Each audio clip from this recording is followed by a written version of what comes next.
नमस्कार विद्यार्थियों, मैं विष्णुकाल आप सभी का स्वागत करता हूं रूंडा मैथ क्लासेज पर।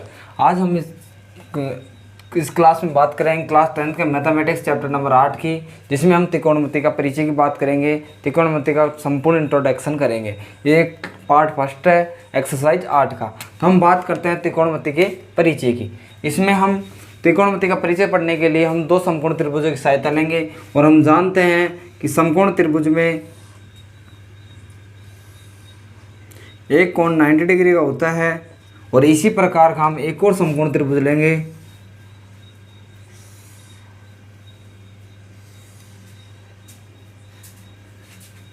A B C. ये कोण हो गया 90 डिग्री का। और प्यारे विद्यार्थियों, जो समकोण त्रिभुज होता है, समकोण त्रिभुज में 90 डिग्री के सामने वाली भुजा हमेशा क्या होगी? कर्ण होगी। क्या होगी? कर्ण होगी। ये भुजा क्या हो जाएगी? कर्ण हो जाएगी। और एक त्रिभुज में हम थीटा यहाँ लेते हैं और एक सेकंड त्रिभुज में हम थीटा कहाँ लेते हैं? यहाँ लेते हैं। और थीटा यहाँ लेते हैं तो हम आपको एक बात बता दें कि जो थीटा होता है थीटा के सामने वाली भुजा हमेशा क्या होगी? लंब होगी। क्या हो जाएगी? लंब हो जाएगी।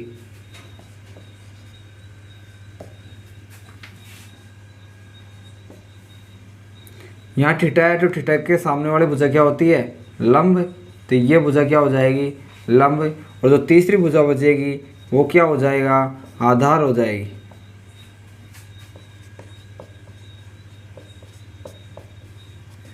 तो देखो, त्रिकोणमिति का हम परिचय पढ़ने से पहले हमें पता है कि एक समकोण त्रिभुज है। समकोण त्रिभुज के सामने, समकोण त्रिभुज में एक कोण 90 डिग्री का होता है और 90 डिग्री के सामने वाली भुजा कर्ण होती है और थीटा के सामने वाली भुजा हमेशा क्या होती है? लंब होती है। इसी प्रकार इसमें हमने थीटा यहाँ लिया और इसमें थीटा हमने कहाँ लिया? ए पर लिया। तो ए के जो थीटा है उसके सामने वाली भुजा क्या हो जाएगी? लंब हो जाएगी। और 90 डिग्री के सामने वाली भुजा कर्ण होती है और जो तीसरी भुजा बनती है वो क्या होती है? आधार होती है। इन चीज़ों को हम नोट लाइन के रूप में लिख सकते हैं। नोट लाइन नंबर फर्स्ट क्या होगी?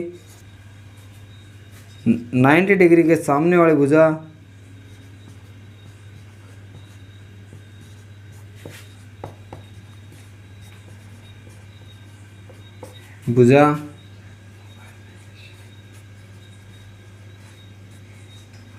कर्ण होती है।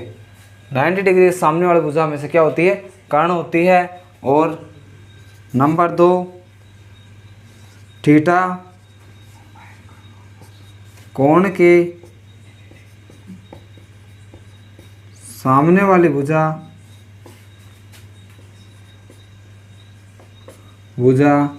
लंब होती है। तो दो चीज़ें हमने जो नोट लाइन में लिखी है आपको ध्यान रखना है। त्रिकोणमिति के लिए बहुत इंपॉर्टेंट नोट है। इसमें क्या होता है कि 90 डिग्री के सामने वाली भुजा हमेशा समकोण त्रिभुज में कर्ण होती है और जो थीटा होता है थीटा के सामने वाली भुजा हमेशा क्या होती है? लंब होती है। ये दोनों चीज़ें बहुत इंपॉर्टेंट है। इन चीज़ों को आपको लिख लेना है और आपको याद रखना है। इसके बाद हम आगे बढ़ते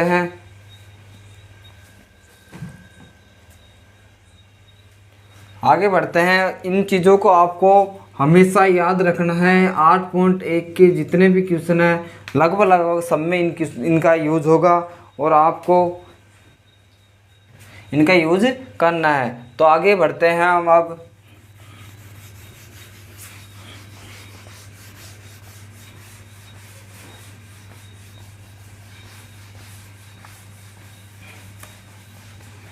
आगे की बात करें तो प्यारे विद्यार्थियों, जो अपनी त्रिकोणमिति है उसमें 6 घटक होते हैं। 6 घटक निम्न प्रकार होते हैं।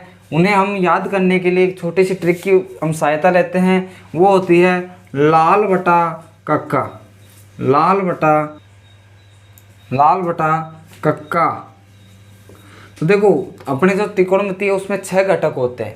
एक होता है साइन थीटा, एक होता है कोस थीटा, एक होता है टेन थीटा, एक होता है कोट थीटा और एक होता है सेक थीटा और एक होता है कोसेक थीटा।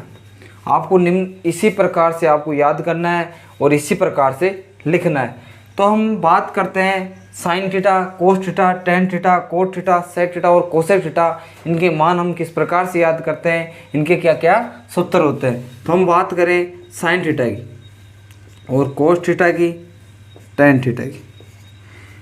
जब हम साइन थीटा, कोस थीटा और टेन थीटा के मान की बात करें तो हम आएंगे ऊपर से नीचे की तरफ। ऊपर से नीचे की तरफ इस प्रकार लिखेंगे, ऊपर क्या है लंब और नीचे क्या है कर्ण। तो लंब बटा कर्ण, तो साइन थीटा बराबर क्या हो जाएगा लंब बटा कर्ण, लंब बटा कर्ण। और यहाँ से देखा जाए तो कोस थीटा बराबर क्या हो जाएगा आधार बटा कर्ण।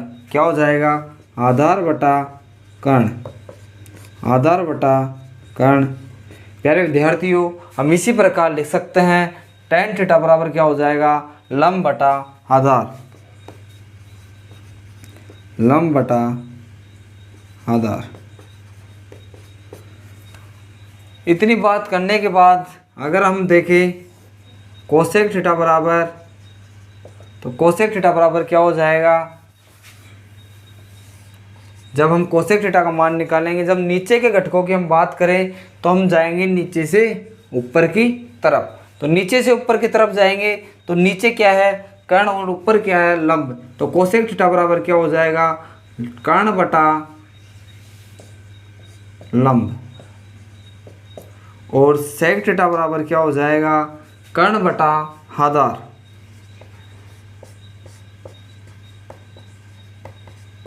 और कोट थीटा बराबर क्या हो जाएगा आधार बटे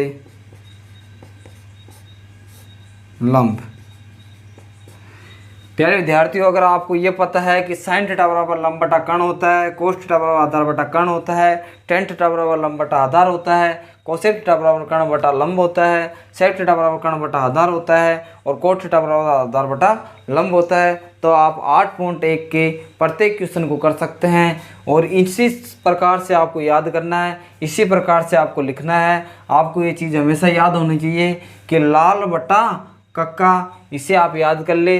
और साइन थीटा, कोस थीटा और टेन थीटा को आप ऊपर रखें, और कोट थीटा, सेक थीटा और कोसेक थीटा को आप नीचे लिखें। जब भी ऊपर की लाइन का हमें मान निकालना है तो ऊपर से नीचे की तरफ आएंगे, लंब बटा आधार, आधार बटा कर्ण और लंब बटा आधार। और जब नीचे की लाइन का हमें मान याद करना है तो हम नीचे से ऊपर की तरफ जाएंगे। कोट थीटा का मान निकालना है तो आधार बटा लंब हो जाएगा, सेक थीटा का मान निकालना है तो कर्ण बटा आधार हो जाएगा, और कोसेक थीटा का मान निकालना है तो कर्ण बटा लंब हो जाएगा। इस प्रकार से आपको ये याद करने हैं, बहुत ज़्यादा इंपॉर्टेंट है 8.1 के लिए। अब आगे बढ़ते हैं हम फ्रेंड्स। आगे की बात करें तो इस एक्सरसाइज के लिए और आप आगे के लिए बहुत ज़्यादा इम्पोर्टेंट एक प्रमेय की बात करते हैं जो आपको पता होगी, बहुत ज़्यादा इम्पोर्टेंट है 8.1 के लिए। इस एक्सरसाइज के लिए पाइथागोरस प्रमेय।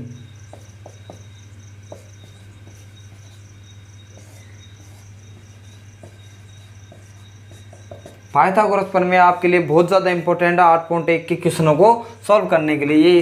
ये निम्न प्रकार होती है कि कर्ण स्क्वायर बराबर आधार स्क्वायर प्लस लंब स्क्वायर।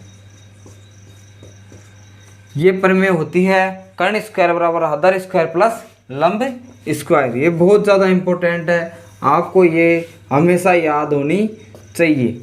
कर्ण स्क्वायर बराबर आधार स्क्वायर प्लस लंब स्क्वायर, आप इसे याद कर ले, बहुत ज़रूरी प्रमेय है।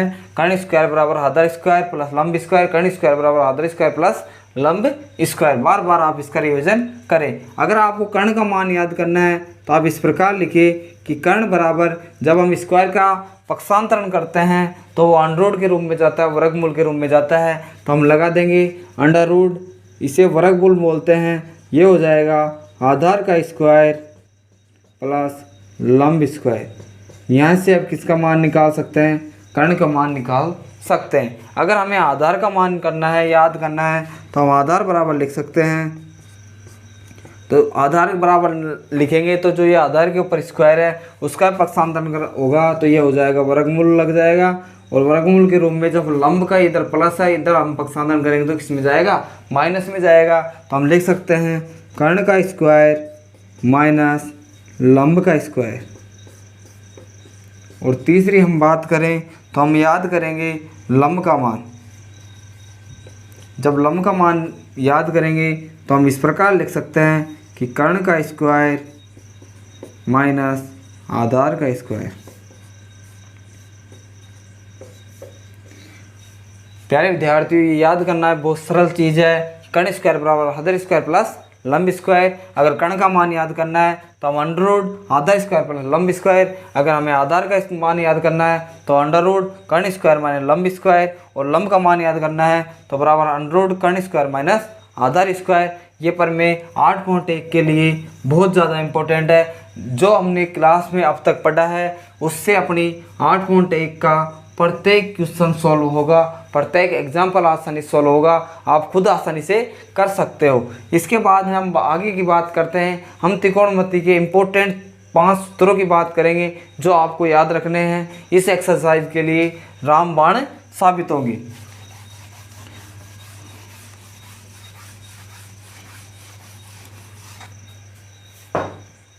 तो प्यारे विद्यार्थियों, हम 5 सूत्रों की बात करते हैं, जिसमें पहला होगा कि आपको याद होना चाहिए कि कोसेक थीटा बराबर 1/sin थीटा होता है। और दूसरे की बात करें तो आपको याद होना चाहिए कि सेक थीटा बराबर 1/cos थीटा होता है। और तीसरे की बात करें तो tan थीटा बराबर आपको पता होना चाहिए कि cot थीटा होता है। नंबर 4 की हम बात करें तो आपको पता होना चाहिए कि tan थीटा बराबर sin थीटा बटा cos थीटा होता है। और cot थीटा बराबर cos थीटा बटा sin थीटा होता है। ये त्रिकोणमिति के बहुत ज़्यादा इंपॉर्टेंट क्वेश्चन सूत्र है कि कोसेक थीटा बराबर 1/sin थीटा होता है, सेक थीटा बराबर 1/cos थीटा होता है, tan थीटा बराबर 1/cot थीटा होता है, और cot थीटा बराबर 1/sin थीटा होता है, और cot थीटा बराबर cos/sin थीटा होता है। ये सूत्र बहुत ज़्यादा इम्पोर्टेंट है, आपको ये सूत्र इस एक्सरसाइज के लिए याद करने हैं। और इन सूत्रों को याद करने के बाद आप इस एक्सरसाइज को आसानी से कर सकते हैं। ये एक्सरसाइज ऐसे तो आपको बहुत सरल एक्सरसाइज होती है, लेकिन अधिकतर विद्यार्थी से एक्सरसाइज में इन सूत्रों की वजह से उलझ कर रह जाते हैं और वो 4-5 बार पढ़ने के बाद भी एक्सरसाइज के क्वेश्चन नहीं कर पाते हैं। आप इस इंट्रोडक्शन को पढ़िए, इसे लिखिए और पूरी तरीके से याद कीजिए। आपको 8.1 का एक भी क्वेश्चन ऐसा नहीं लगेगा जो इस इंट्रोडक्शन से बाहर रहेगा। और इसके क्वेश्चनों की बात हम पार्ट नंबर 2 में करेंगे। इस एक्सरसाइज का वेटेज अपनी जो बोर्ड की एग्ज़ाम है 10th क्लास की, उसमें 8 नंबर की ये एक्सरसाइज होती है, जिसमें एक क्वेश्चन 1 नंबर का, एक 2 नंबर का और एक 6 नंबर का, 2 क्वेश्चन 1-1 नंबर के और एक 6 नंबर का क्वेश्चन आता है। इस प्रकार इससे क्वेश्चन आते हैं, उनकी पूरी बात हम अगली क्लासों में करेंगे। आज के लिए इतना ही काफ़ी है, तो इतना ही पढ़ाकर मैं आपका आज क्लास को समाप्त करते हैं।